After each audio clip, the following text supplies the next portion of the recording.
ডান পায়ে বসবো,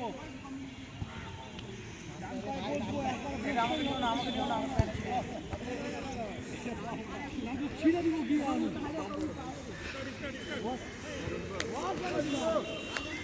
বসতেই হবে।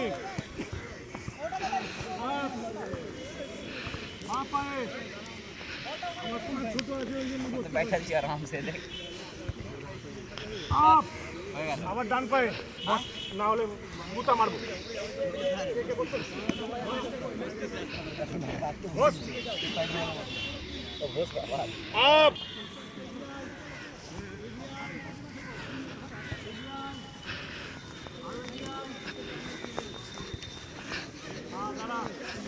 চল কন্টিনিউ, চল ওঠা, হাত ওঠা, হাত ওঠা, হাত ওঠা, হাত ওঠা, দাঁড়ানো হবে। চল আসছি বুড়াদা আসছি। কোমরে হাত দিয়ে ডান পাটা